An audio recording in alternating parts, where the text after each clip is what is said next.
How can businesses responsibly adopt AI while also staying ahead of emerging trends and cybersecurity threats? Well, today I'm joined by Deborah Golden, Deloitte US Chief Innovation Officer, and we're going to dive into some of these crucial topics today and also explore the importance of embedding ethics into AI strategies from the ground up, and also discuss anticipated trends like the space economy and sustainability, while also examining the biggest cybersecurity threats that businesses face today. And Deborah's bringing a wealth of knowledge on converging technology mastery with industry expertise to create innovative solutions that solve real-world problems. And her passion for responsible AI adoption and upskilling the workforce really shines through in our conversation today. A big thank you to my amazing sponsor who helps me keep exploring the world of tech and bringing you daily updates. Defence contractors face immense pressure to comply with CMMC 2.0 security standards, something I'm hearing more and more about. Now, finding a secure, easy-to-use file-sharing solution that meets those CMMC 2.0 guidelines is quite a challenge. And the federal government and federal system integrators supporting the Departments of Defence have similar compliance requirements for improving cybersecurity and data protection. So why not get on the faster path to CMMC 2.0 compliance with a company called Kiteworks, where you can leverage the same zero-trust framework used for federal requirements on a platform that offers secure file sharing tailored for the defence industry's unique needs. With granular access controls, encryption and DLP integration, Kiteworks exceeds legacy tools in security capabilities. Kiteworks is a FedRAMP moderate authorised to give you that peace of mind. So why not accelerate your CMMC 2.0 compliance and address federal zero trust requirements with Kiteworks' universal secure file sharing platform that is made for defence contractors. Simply visit kiteworks.com to get started. So buckle up and hold on tight as I beam your ears all the way to Washington, D.C. as we uncover how businesses can leverage AI, quantum computing and space commercialisation to drive future innovations. So a massive warm welcome to the show. Can you tell the listeners a little about who you are and what you do? Sure. Thank you for having me. I'm Deborah Golden. I am Deloitte's U.S. Chief Innovation Officer. And in this role, I work at the intersection of innovation, strategy, and performance, focusing on encouraging innovation both within and outside of Deloitte. And before this role, I served as Deloitte's U.S. cyber and strategic risk leader, where I was responsible for driving and growing much of our technology-related business and had the pleasure of driving a number of edge technology solutions for Deloitte. Well, I'm really looking forward to learning more about your insights today, because every day on this tech podcast, I always try and demystify technologies and talk about solving real world problems and the kind of things that every business is talking about right now. And when I say those words out loud, I know everyone automatically assumes AI, and there's so much excitement and indeed caution around it as well. So to set the scene for our conversation today, let's dive straight in. How can businesses adopt AI in a responsible way while also focusing on ethical considerations? And what steps should they be taking to ensure transparency in their AI operations? Because I've been to so many tech conferences this year, and this is a topic that seems to be reoccurring at every single one of them. And I think, building trust in AI is about both capability and human perception. And I think when you think about both of those capacities, you have to think about categories like humanity, transparency, capability, and reliability. And so in order to adopt AI responsibly, businesses must embed ethics into their AI strategy from the ground up, period.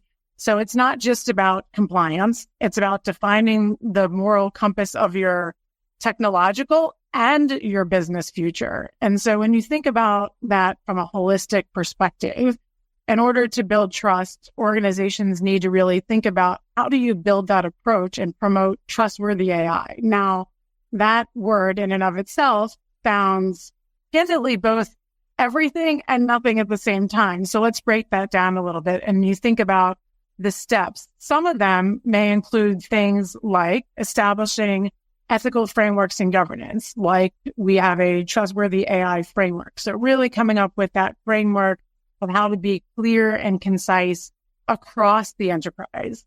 And in order to do that, you need to be able to build diverse and inclusive teams to be able to support that. And then as you actually evolve that, how do you conduct rigorous bias audits throughout that time frame? So it's not, again, a one and done type of capability. One of the things I think, as you mentioned, AI is everywhere. How do you actually make sure that there's transparency by design so that AI doesn't become a black box, so that as you're designing it, that transparency is in the design and the decision making so that it's understandable, it's explainable.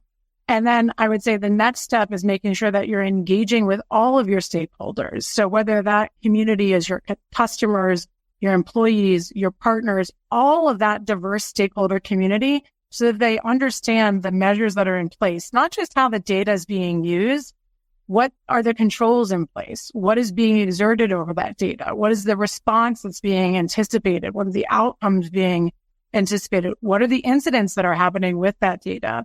So that there really is some explainability that is actually occurring with that approach and with the mechanisms going on around the AI components.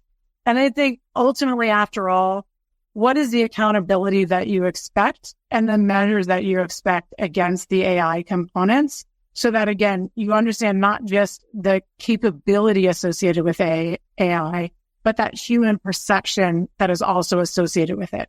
I think when you look at it end to end across the board, you start to then build that trust associated with it. And I think if you can build that framework around that, and again, not just a one and done, you can start to build that rigor that is necessary and that transparency across your operations. 100% with you on that. And another trend that I think we're seeing more and more of is an increase in mergers and acquisitions. And I was reading before you came on the podcast today that the M&A landscape is expected to increase in activity throughout the remainder of 2024 and into next year. So what trends do you think we should be anticipating, and how are companies positioning themselves for growth throughout this digital transformation?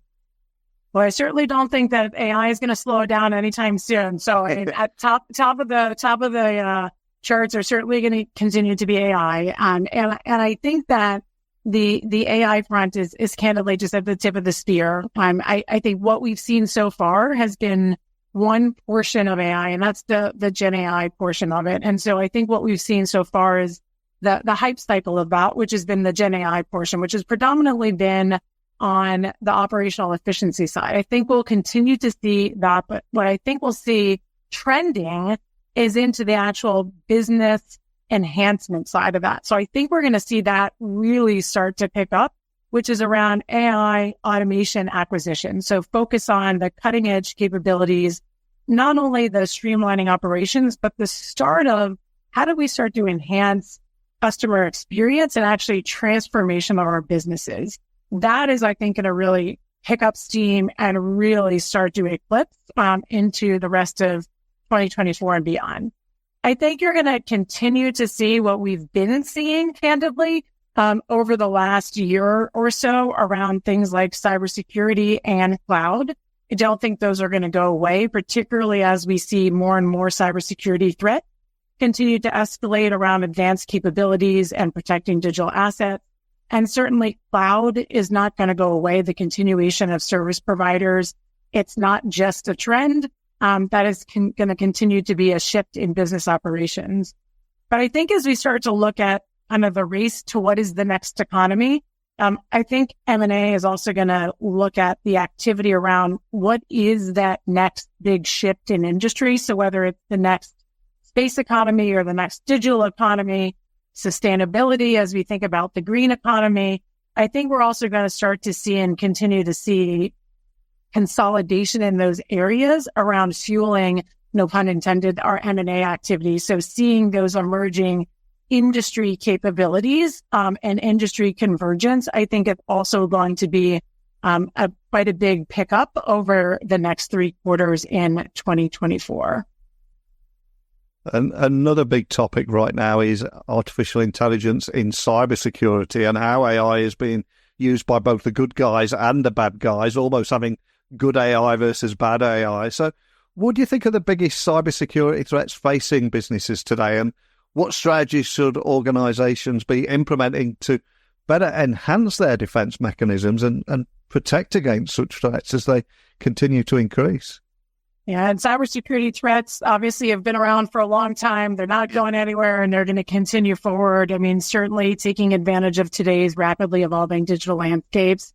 As ransomware attacks grow more and more sophisticated, we know emerging technologies continue to expand the attack surfaces. And obviously, AI is not only driving more and more capacity, but with misinformation, disinformation, malinformation, we have new types of cybersecurity threats, inclusive of things like deepfakes, which are just giving us more opportunities, if you will, for cybersecurity threats. And so I think some of our biggest threats continue to be some of the threats that we've seen before. So things like ransomware attacks, phishing schemes, insider threats, typical types of vulnerabilities.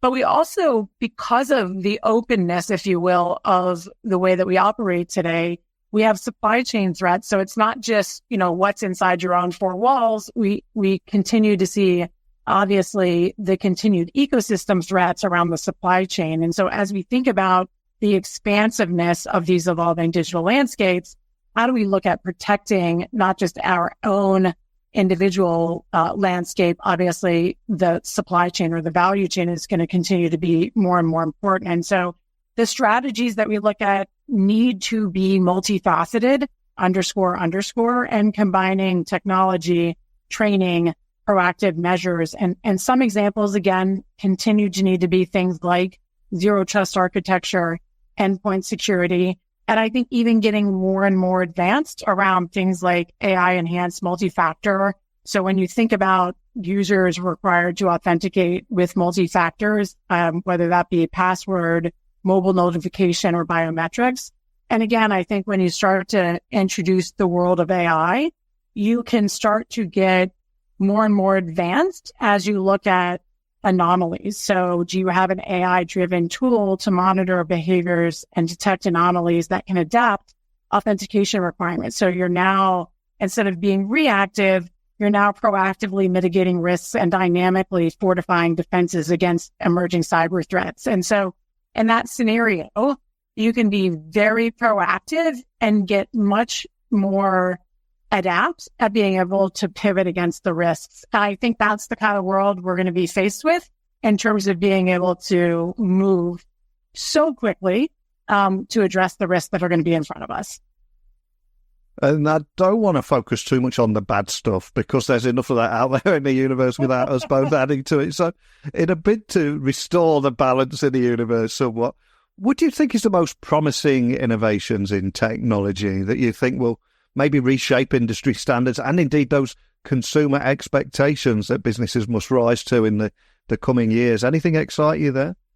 Well, I'm forever the optimist. So as much as I am definitely aware of the threats that are in front of us, I am forever the optimist. And I am honestly, the promise of the future is really in front of us. So I look at what I call the AI +++, which is everything that we're going to be able to put on top of AI. And so it is nothing more than going to fuel the fire of opportunity in front of us. So when you think about what AI is going to enable for us, so merging AI with all the other emerging technology is going to be able to unlock the exponential potential, seamlessly providing us with so much other opportunity, not only to give us things we never thought about, but it's going to shift both demand patterns and industry standards. So take, for example, putting quantum computing on top of AI. So when you actually put combining the power of AI with the power of quantum on top of biotechnology, as an example, we could actually accelerate the creation of new agrotech products to feed more communities, to create new biotech capabilities while bringing time to market and R&D costs down. in matter of minutes and days and weeks that predominantly before took months and years, if ever, were capable. So that would have never been able to happen if not for the combination of AI, quantum, and machine learning. So not one thing singularly, but again, the AI plus, plus, plus. And so for me, that is one promising innovation combination, if you will, that is, again, for me, super exciting. Another one that I think of that I think is going to fundamentally change the way that we think about the world of tomorrow is the space economy or space commercialization. And while I think space tourism is going to be exciting, that's not entirely what I'm talking about. The advancements in space infrastructure, so when we think about satellites and rockets and the operating systems around launch and communications, are maturing possibilities for how we think about space applications. So think about Earth observations and ultimately what Earth observation means for us here on Earth. And they're going to ultimately reshape the potential for business outcomes across so many different industries for us. So think about supply chain visibility or value optimization and resilience. We're going to be able to enhance our capabilities on Earth based on what we can see and do and evaluate with space. And so the future of in-space manufacturing, as an example, or even consumer space travel or low Earth orbit activities, and the fact that the cost of that and the efficiency of that and the value of that is just evolving faster, quicker, better, is truly fascinating. And so for me, space economy and commercialization and the promising innovations in tech around that is also, I think, just going to evolve at speeds that we will have never seen before. So those two, I think, are just going to move leaps and bounds over the next, honestly, I think they're going to come here faster than we know it, but I'll say, 12 to 18 to 24 months. I think they're going to make big moves. Exciting times ahead. And of course, with the hype surrounding AI and any emerging technology, it's often easy to get away or get swept away by it all and make the mistake of approaching business problems with tech first, then problem, rather than problem first, then tech. And I know at Deloitte, this is something that a responsibility that you take very seriously. So how do you approach the challenge of blending technological mastery with industry acumen to create those innovative solutions that redefine market landscapes and ultimately solve real problems? So we like to take a converged or applied approach aimed at addressing outcome-driven needs. So we fuse the latest future-focused technology with industry to help us and our clients look beyond what is to see what could be. And I'll give a couple of examples here to really highlight the truth around bringing those pieces together. So one is Converge Health, and that really combines deep healthcare experience with advanced technology like AI, data analytics, cloud computing, cyber, all of the things we've been talking about, but focusing on patient care by tailoring treatment plans and providing instant health updates.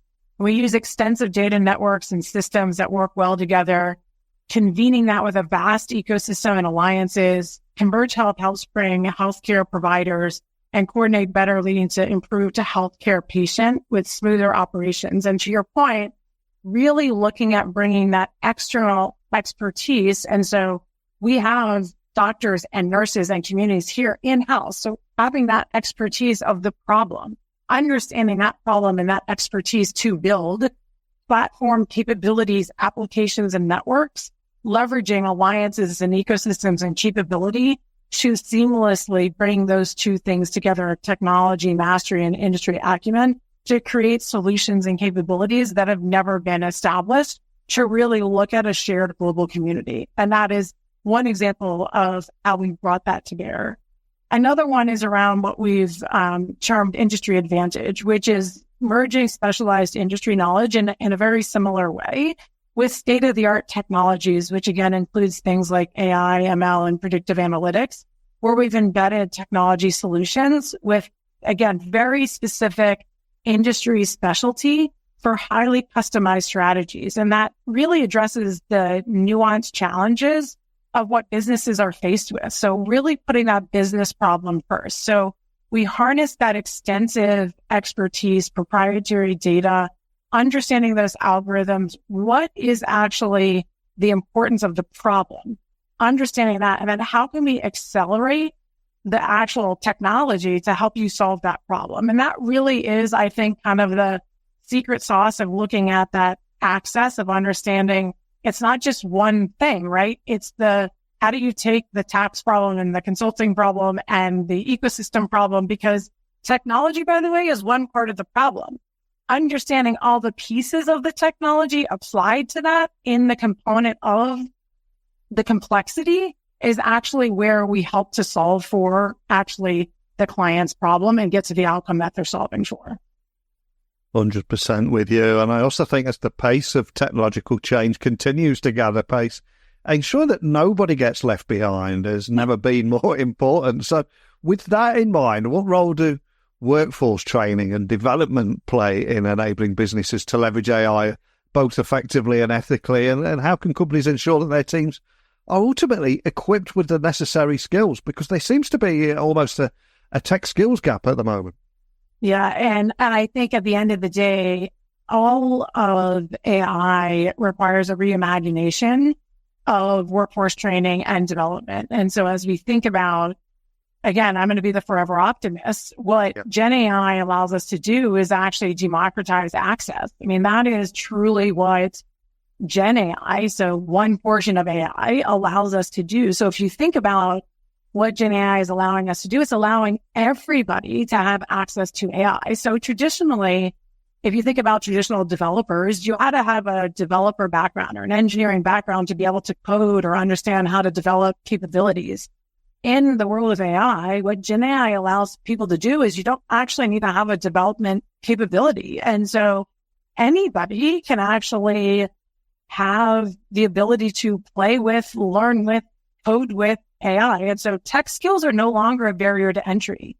Gen AI has actually democratized technology, broadening access to advanced tools and capabilities. And so when you think about the optimistic side of where we are and what data interpretation means and collaborative problem solving means, we actually have a really promising view of facilitating upskilling of both non-technical and technical employees. But with that comes the need to actually reimagine then how we look at workforce training and development, and then what we need, because it's not about learning a single technology, but how do we look at platform agnostic agility? And I think with that, we actually need to look at how to actually build advanced combinations of technology and novel application. And again, the forever optimist for me, it's the art of the imagination and how to harness human potential. And so when I think about that, I mean, we really have endless opportunity. And given your experience and everything that you're seeing and hearing at the moment, how do you see that relationship between technology and industry evolving? And are there any unconventional paths or opportunities that you think many might be overlooking at the moment? Is there anything that's catching your eye there? I have everything inclusive of unconventional. So yes, I absolutely believe that to be true. And I think what we're seeing is increased verticalized innovation. And so what I'll say is, really looking at, there continues to, and I think there will always be an industry lens to this, but I think reduction in barriers, like we were just talking about, will align better to customer experience and value. I think what we continue to see, and AI is only going to continue to enhance this, is a customer-centric view of, I don't want to say everything, but just about everything, right? So we know more and more is going to be customer-driven. And so as things become and continue to be more customer-driven, I think the barriers of industry are not necessarily going to define how solutions are actually solved for from an outcome perspective. So while historically, take for an example, a healthcare solution was solved for in healthcare industry,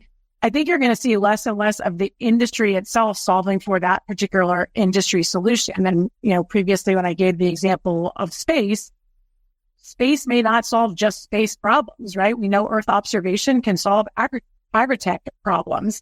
And so similarly, health may not solve health problems. Health may solve other problems. So as you start to look at accessing and the cohesion and collaboration between multi-types of industries, I think you're going to start to see, like I said, verticalized innovation where there's a crossover of not only industries, but technologies. And I think this is going to cause what I'll call open innovation, across types of industries, types of technologies, and types of customer strategies that's going to have us really shift our thinking, not just around new types of revenue streams, but new types of business models. And I think we're already starting to see a shift in focus from perhaps ownership and IP to outputs and what we expect from different types of outcomes when it relates to solving really complex problems. And looking to the future, what's your vision there for a future of tech innovation? Any advice on businesses and leaders and anybody listening on how they could maybe better prepare to embrace and drive this next wave of technological advancements? Any tips or advice you can share on that? Yeah, I mean, I think, three maybe core pieces here are really harnessing creativity with innovation, being able to really foster a culture of agile thinking, I think is really going to be critical as you think about how do you champion a culture that blends creativity with innovation while empowering teams. Obviously is going to be important. I think navigating this, content issue, leading with clarity and vision is going to be important. I think it's really easy to become overwhelmed with innovation and information and what to do next. And how do we look at all this complexity? I mean, there's a lot of noise in the system. So how do you actually navigate and find clarity and vision and really focus on what's strategically important and impactful to drive meaningful change?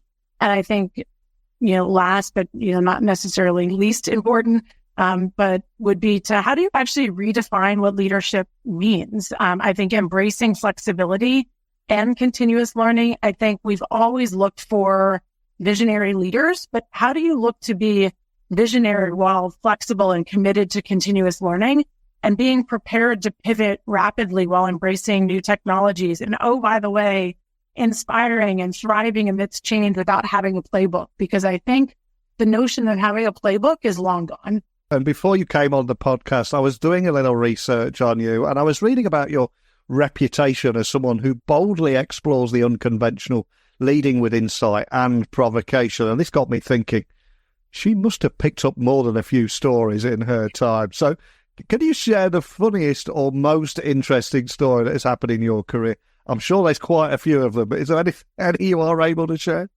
Well, sure.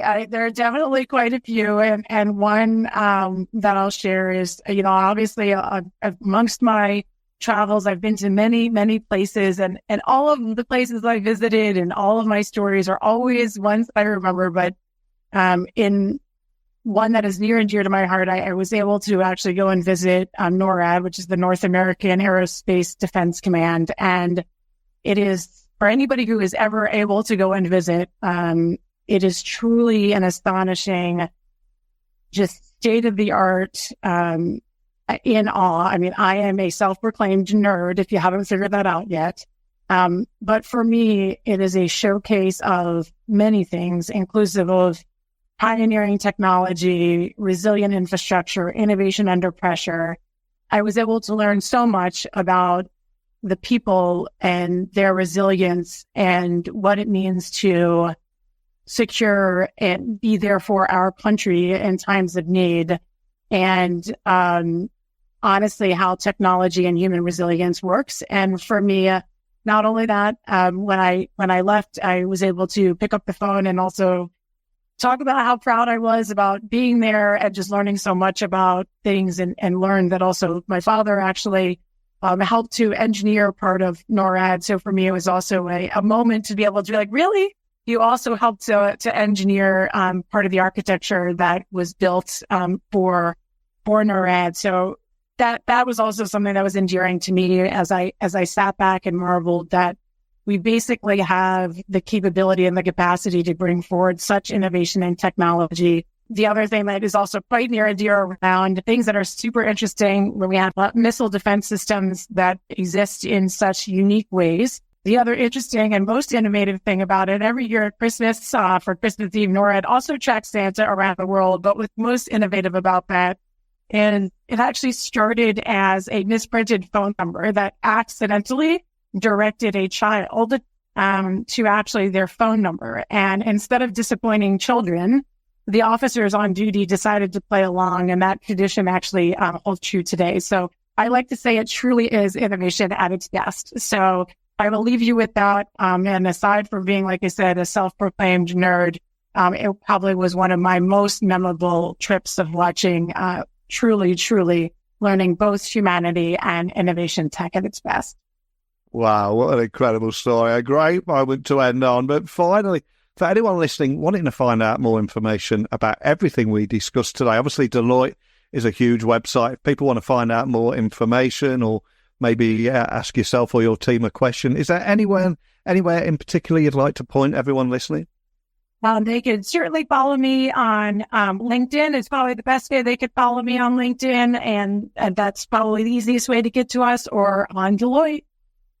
Excellent. Well, we've covered so much in 30 minutes today, from how businesses can adopt AI responsibly, the rise in tech M&As, cybersecurity's biggest threats, but also adding so much positivity into the future, innovation in tech. What is next? How can these innovations reshape industry standards and consumer expectations and beyond in the coming years? I'd love to stay in touch with you, get you back on the podcast later in the year or early next year to see how things are still evolving. But thanks for joining me today. Really appreciate your time. Thank you so much for having me. It was great. I think as we conclude our conversation with Deborah today, it's evident that embedding ethics into AI and staying vigilant against cybersecurity threats are paramount for future success. And her insights into the anticipated trends and the convergence of technology with industry expertise provide a roadmap for businesses aiming to innovate responsibly. But what are your thoughts on the role of ethics in AI, the future of tech innovation? What excites you? What concerns you? I'd love to hear from you. So email me, techblogwriter@outlook.com, LinkedIn, X, Instagram, just @NeilC.Hughes. Easiest person in the world to find. But that's it for today's episode. So thank you for listening. Keep questioning, keep innovating, and stay tuned for more thought-provoking discussions like this on Tech Talks Daily as I return again tomorrow with another guest. But hopefully you'll join me again tomorrow. See you then.